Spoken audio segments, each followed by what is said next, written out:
Pendidikan Sosiologi NIM 20606037. Oke, baik Mer, selamat pagi. Oke, baik Mer, terima kasih atas kesempatan yang telah diberikan kepada saya. Dan terlebih dahulu perkenalkan, nama saya Melvin Haryani Tigira dari jurusan Pendidikan Sosiologi. Baik, sebelum masuk pada topik, izinkan Mer untuk memperkenalkan diri. Mer akan memperkenalkan diri. Mer Raffi Mundi, Fakultas Kelembagaan jurusan Pendidikan. Baik Mer, dan pada saat ini saya akan mewawancara pada mata kuliah Jurnalis Sosial dan Budaya. Adapun pertanyaan yang akan saya tanyakan pada kesempatan ini. Baik, yang menjadi pertanyaan pertama saya yaitu bagaimana proses perkuliahan yang diterapkan pada prodi atau jurusan keolahragaan pada masa COVID saat ini? Penerapan pembelajaran itu mengalami tekanan perubahan. Ketika terjadinya COVID pada tahun 2019, kami sebagai dosen juga mengalami keterbatasan dalam cara mengajar karena melalui media. Jadi kadang biasanya melakukan di Zoom itu karena jurusan pendidikan pelatihan ini tidak hanya sekedar menjelaskan, dia harus membutuhkan praktek. Jadi siswanya harus memberikan praktek. Maka mulai 2019, sekalipun pada saat COVID, pada saat itu sebagai dosen juga memang baru menerapkan yang dianjurkan oleh pemerintah. Setelah berjalannya proses perkuliahan sehingga di pertengahan semester berkembang, kami sudah melakukan perkuliahan tatap muka langsung. Jadi sampai sekarang bisa menggunakan ini membutuhkan praktek langsung. Ini kami sepakat untuk kuliahnya praktek, bisa melakukan tatap muka dengan kalau masuk di ruangan seperti ini dengan anjuran pemerintah harus menggunakan masker, jaga jarak, bisa mencuci tangan, makanya disediakan sarana-prasarana. Kalau praktek, maka orang melakukan praktek ada di ruangan terbuka. Oke, baik, terima kasih atas jawaban pada nomor 1. Dan yang menjadi pertanyaan nomor 2 saya itu, apakah banyak mahasiswa yang tertarik pada jurusan keolahragaan? Ya. Di masa-masa COVID ini memang ada penurunan mahasiswa. Tapi belajar dari sebelumnya, sebelum masa-masa COVID, banyak mahasiswa yang datang masuk ke jurusan. Untuk tahun 2021 itu banyak. Jadi ada kisaran 4 kelas. Jadi ada istilahnya memang ada penurunan penerimaan dibandingkan tahun sebelumnya. Jadi ke depan kami juga dari jurusan pendidikan pelatihan memberikan sosialisasi di setiap sekolah-sekolah. Sekalipun tidak semua sekolah yang dapat disampaikan, jadi jurusan pendidikan pelatihan sudah melakukan sosialisasi untuk memperkenalkan tentang jurusan pendidikan pelatihan. Baik, Mer, terima kasih banyak atas jawaban dan pertanyaan-pertanyaan kita. Dan sebelum itu kami ucapkan terima kasih.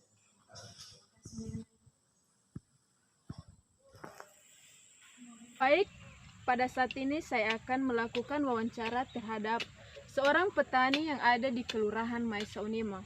Baik, langsung saja mari kita wawancarai. Selamat siang, Bu. Ya, selamat siang. Mohon maaf mengganggu waktunya, Bu. Ya, Apakah boleh saya melakukan wawancara terhadap Ibu pada saat ini? oh boleh. Silakan. Oke, baik Bu. Terima kasih sebelumnya atas kesempatan yang telah diberikan. Oke, baik Bu. Sebelum masuk pada wawancara Ibu, apakah boleh Ibu memperkenalkan diri terlebih dahulu? Umurnya berapa? Kalau nama saya itu Tiari. Saya sudah berkeluarga, mempunyai 2 anak, tapi masih SD.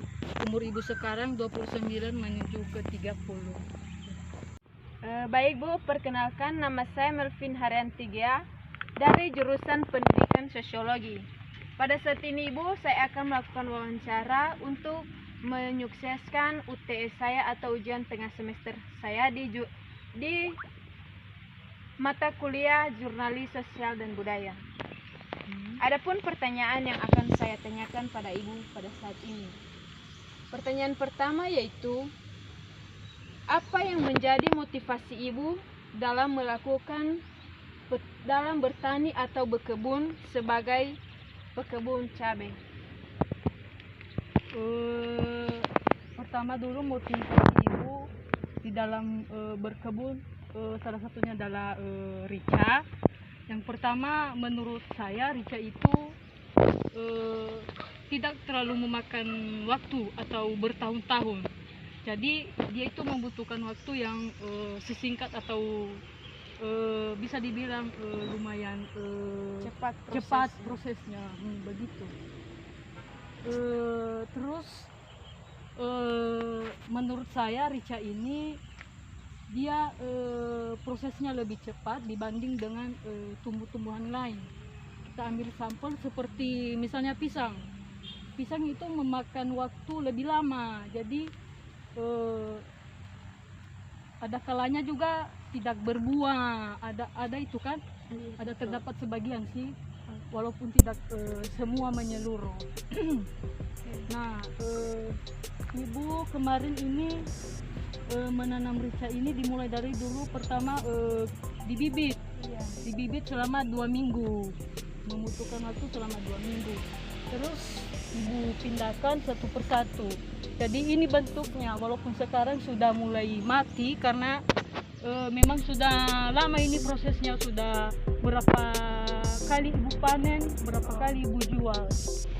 Oke, baik Bu. Adapun pertanyaan terakhir saya atau pertanyaan kedua dari saya di sini yaitu, selama Ibu menjadi petani atau pekebun rica ini, apa saja yang menjadi pendorong Ibu sehingga Ibu sampai saat ini tetap bekerja sebagai pekebun rica? Dan apa kendala-kendala atau masalah yang dialami selama berkebun rica? Pertama, menurut saya rica itu kita bisa mendapatkan keuntungan yang lebih banyak. Jadi misalnya 1 bulan itu bisa dipanen selama 3 kali, bisa juga 4. Jadi memang keuntungannya besar memang, dan manfaatnya juga bagi ibu-ibu dapur ya sangat bermanfaat. Kita bisa tidak membelinya lagi di luar, kita manfaatkan yang ada. Yang kedua, masalah yang dialami yang ya banyak sih masalahnya, terutama dalam membersihkan, karena ibu juga sebagai rumah tangga jadi mengurus anak ya, begitulah. Ibu-ibu rumah tangga ada banyak urusan begini begitu, belum lagi suaminya, anaknya. Oke, baik Ibu. Oke. Baik Bu, terima kasih ya Bu atas wawancaranya pada saat ini. Mohon maaf kami telah menyita waktunya dan saya ucapkan terima kasih Bu. Terima kasih. Baik, saya akan melanjutkan menjelaskan atau menjawab soal pada nomor 2 yaitu rumus 5W1H, yang dimana rumusnya yaitu what apa, who siapa, why mengapa, when kapan, where di mana, how bagaimana. Baik, saya akan membuat contoh pertanyaannya yaitu, apa saja yang dilakukan seorang jurnalis dalam melakukan wawancara? Siapakah yang akan diwawancarai oleh seorang jurnalis? Mengapa jurnalis melakukan wawancara? Kapan wawancara dilakukan oleh seorang jurnalis? Di mana wawancara akan dilaksanakan? Dan terakhir yaitu, bagaimana cara melaksanakan wawancara kepada seseorang? Sekian jawaban dari saya, terima kasih. Baik, saya akan melanjutkan menjelaskan atau memaparkan sebuah berita tentang yang bertema pembelajaran online. Langsung saya akan menjelaskannya, yaitu pembelajaran e-learning ini adalah konsep pembelajaran jarak jauh yang memanfaatkan teknologi digital. Umumnya, konsep belajar tersebut menggunakan aplikasi e-learning maupun website untuk menyampaikan materi belajar dan tugas antara guru dan muridnya. Pada masa saat ini, sering digunakan adalah masa pembelajaran online, di mana pembelajaran online ini mulai diberlakukan sejak adanya COVID-19. Dan yang lebih banyak melakukan aktivitas pembelajaran online ini adalah para pelajar dan pengajar. Contohnya seperti guru dan murid, mahasiswa dan dosen. Dan adapun aplikasi yang saat ini sangat dibutuhkan atau digunakan dalam pembelajaran online ini, salah satunya yaitu media Zoom, di mana aplikasi tersebut dapat digunakan untuk saling mendapatkan informasi mengenai pembelajaran, dan aplikasi tersebut juga dapat dimanfaatkan untuk tempat belajar dan mengajar dosen kepada mahasiswa maupun guru terhadap gurunya. Demikian yang bisa saya sampaikan tentang pembelajaran online. Saya ucapkan terima kasih. Oke, baik, saya akan melanjutkan menjawab pertanyaan nomor 4 yang menjadi pertanyaannya, yaitu apa yang akan Anda lakukan jika sebagai seorang jurnalis harus membuat berita yang ada di sekitar lingkungan Anda sendiri? Buatlah salah satu contohnya. Baik, saya akan mengangkat sebuah contoh pada saat ini, yaitu adanya banjir, di mana pada desa yang tempat tinggal saya pada saat ini, sekitar 2 bulan atau 3 bulan lalu telah terjadi banjir yang dimana diakibatkan oleh adanya hujan deras, dan juga terjadi karena adanya pegunungan atau perbukitan di sekitar desa-desa yang ada di tempat tinggal saya pada saat ini. Baik, demikian yang bisa saya sampaikan. Terima kasih.